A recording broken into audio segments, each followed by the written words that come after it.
I'm currently in Chicago. I get a lot of questions about my trips and what I carry in my camera bag, what I pack, how I travel. So I just wanted to give you guys a little rundown of what I'm packing with me on my current trip. Of course, it may change from trip to trip, but for this one specifically, I just want to give you guys a little overview of what I have in my camera bag. So let's first start off with the camera bag. My choice of camera bag is the Billingham Hadley Small. This is the regular one.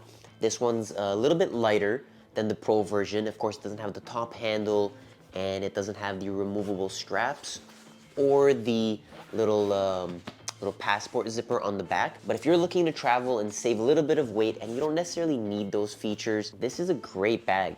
And of course, you can put your passport in any of the other pockets in the bag. This is what I'm using, and of course, it's packed to the brim. I don't usually carry everything in here every day. Usually it stays in the apartment. Just to demonstrate on how I got here, this is what I'm using. I love this bag. Of course, it's weather resistant. If it rains, I don't have to worry about any of my gear getting wet. Made out of this durable material, so you know, I'm running around commuting, I'm on the subway, whether I'm biking, I really don't have to worry about it too much. And if you guys were wondering, this is the Red Dot Camera limited edition. This is a collaboration with them and Billingham. So if you guys are looking to get this specific one, you gotta check out Red Dot Camera. They're the only place that you can buy this specific version. So jumping right into the bag, let's talk about the cameras. So of course, starting on the inside, this is what the inside looks like. I have it divided into 3 compartments. And of course, that's customized to what I'm carrying. Of course, the dividers and the actual camera cube are removable. So if you do want to use this bag as just like a daily carry satchel, that's definitely possible. Of course, you don't need to remove it, but that definitely is an option. So in the main compartment in here, of course, I have my Hasselblad 500cm. This is my main camera. This is what I use for most of my work, and it is my favorite travel camera. I have it paired with the 80mm 2.8, which I found for my work a great middle ground. It's plenty wide, and it's also tight enough that I can shoot very pleasing portraits without having to worry about any distortion, and I absolutely love this setup. So that's the first camera. In the compartment right next to it, of course, I have my camera strap. This is made by my friend Justin at Tap and Die. This is the strap. There are no better straps than this. If you're looking for a leather strap for your camera, he makes plenty of different options, different size and thicknesses of leather. You can also pick the length of the leather strap on his website, which is a game changer. If you don't have a custom sized camera strap, I highly recommend you figure out your measurements and order it that way. You will have such a better time carrying your camera. This is his version for the Hasselblad, so it does have the Hasselblad lugs on the end, but you can of course get these with Peak Design lugs or standard split rings for any other camera you want to use them with. I can't recommend his straps enough. So this is paired with my Hasselblad. Moving on to the next camera. In the next compartment, this is my Leica Mini 2. I absolutely love this thing. It is a beautiful point and shoot. And this is my 35mm camera of choice for my travels. It comes with a very nice 35mm f3.5 Elmar lens, and I have zero complaints about it. It has a built-in flash. It has the ability to turn it off, to force the flash on and off, and that is one feature I definitely look for in a point and shoot. I love turning on the flash for certain situations, so having the ability to force it on is great. It also has an option to lock the focus to infinity. So if you're shooting out of a window, let's say of an airplane, for example, you don't have to worry about it focusing on the glass, and you can take all the pictures you want of the landscape out there. So that is the camera, and on it, of course, I have one of the Kodak Retro QD quick release lugs. In the bottom of this compartment, firstly, of course, I have my Reveni Labs light meter. This is the incident light meter. I love this thing. It's super tiny. It's great for travel. If you guys want any more information about this, I have a full YouTube review about this light meter.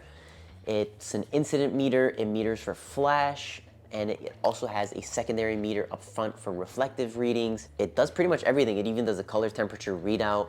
It takes AAA batteries, so they're very easy to find if you need to replace them, but the batteries last a really long time. I love this meter. It's super tiny and it fits perfectly in my bag. It's great for travel and it's also lightweight. Beside that, I have my AirPods. These are just the first generation AirPods. I don't mind dropping these or anything, so they stay in my bag. If I'm riding the bus, this is perfect for that. I also have a pair of the Bose Quiet Comfort headphones, which I usually wear on the airline. They don't stay in my bag. Once I get to the apartment, they just kind of live there, and the AirPods go with me. Unless I am working in a cafe or something, then I may take my Bose with me just to get rid of all the extra noise, just because I don't have the AirPod Pros. They don't fit in my ear for some reason. In the last compartment over here, of course, I have a flash. This is the Leica SF24D. This is probably one of my favorite flashes ever. It has a fully manual mode, a automatic mode, and if you have a Leica that supports TTL, it also does that. The batteries it takes are the CR123As, so I have a little box of extra batteries right underneath that. And to use it with my Hasselblad, I will show you guys this real quick. Attached to the flash, I just leave this all connected just so I don't lose them, but I have two little attachments here.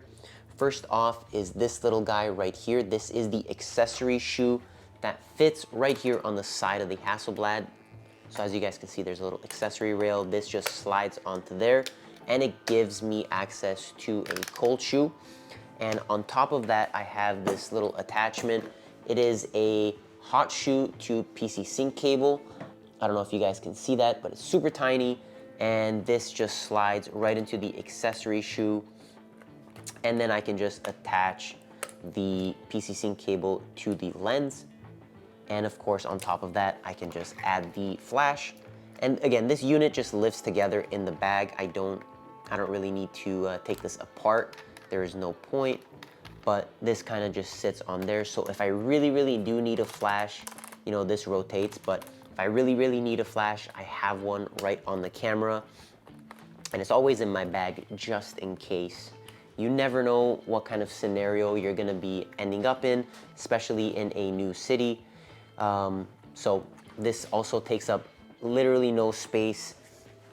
I've kind of designed the layout of this bag to just have the flash just sit right here on the side, so it doesn't take up too much space. It's perfectly positioned in the bag. The last thing in the main compartment is a notebook. This is the MD paper notebook. This is a made in Japan. It has very nice paper in there, especially if you like writing with fountain pens or very inky pens. You will absolutely love this. I highly recommend you guys check this out. I like writing with fountain pens time to time. I don't take fountain pens with me while traveling just due to the altitude of the airplane, especially if you already have ink in the pen with the pressurization. It can get really messy if you're not careful, but when I am in Toronto, I write with a fountain pen in here. If not, I usually have a lead pencil or a ballpoint pen. So I highly recommend this notebook if you guys are in the market for a notebook. And it's nice and simple, very good paper. Moving on now to the front compartments. Firstly, I have another tap and die product. This is the tap and die film pouch. One of my favorite film pouches, of course, made out of this durable canvas material, leather and brass. And of course, I got some film in here. For my medium format, of course, I have some Kodak Portra. This is Kodak Portra 400. Super flexible film. I like carrying just one film stock for my medium format. Makes the whole process easier. Of course, this film is super flexible and you can use it in any scenario. For my 35mm options, I have a roll of Kodak Gold in here already, and I also have a roll of Ganymede 160. This is a Kodak Aero color, and it is respooled in Armenia. I do have one more roll in here, and this was gifted to me by my friend Joe from Beers and Cameras, Chicago. This is a roll of 500T or Kodak 5219. This is some respooled movie film, and I'm very, very excited to shoot this roll. So hopefully in the near future, I'll show you guys some samples with that. So follow my Instagram. I will be posting some more photos there. I got some special projects in mind. Before I move on to the rest of the stuff, I just want to clarify, I do have another box with me. This is the Japan Camera Hunter film case. I, of course, have it stocked up with some more Portra 400. This one kind of just stays in my carry-on case. I don't need to carry all my film with me every day, so this one just kind of lives in the apartment. In the pocket, I also have the Kodak Retro multi-purpose camera strap, and I use this for my Leica Mini. So if I'm ever walking around in the city, I can just convert this strap into a single point harness, which is perfect for any smaller mirrorless cameras that only have one of these lanyard holes. And this just snaps right into place. And then I can just wear this, you know, across the body. I don't have to worry about it hanging in front of me, which I love. And it makes it easier to just kind of maneuver around. In this pocket, I also have a ultra fine point Sharpie. You never know if you need to make notes on your film. I also have this lens pen, just for making cleaning a little bit easier if I need to clean any of my lenses or cameras. And the last thing I have in here is a small shutter release cable, just in case I do any long exposures or I go out at night and want to do any nighttime photos. Of course, I have my tripod, which the camera is on currently. And then the very last pocket, I just have a battery pack. This is the Ugreen. This is the 20,000 milliamp. I love this battery pack. It has a 100-watt output and it has a 65-watt input. So you can fast charge this thing. And it's one of my biggest pet peeves with battery packs is some of them charge slow. This Ugreen one, you don't have to worry about. It charges extremely fast. And of course, I have a USB-C to USB-C cable for my phone, camera, headphones, laptop, everything charges with these, including these little microphones. So one cable charges everything. This is all I carry around. I don't need anything else. So also having a battery pack that can charge your laptop is so important, just in case you can't find a plug, whether it's at a cafe or you're just on the go and need to do something. If you ever need to charge your computer, this battery pack is great. And I think that's it. Yeah, that's the end of the bag. So I hope you guys enjoyed this little video. I'll be sure to do any updates in the future if some things change, but this is my general setup. For day-to-day walking, of course, I'm not taking everything you see here. I'll probably just throw in a couple rolls of film. I'll pack the battery pack and the cameras. Usually the flash, if I'm only gonna be out during the daytime, I won't take unless I'm going out and shooting with a very specific purpose and I need a flash.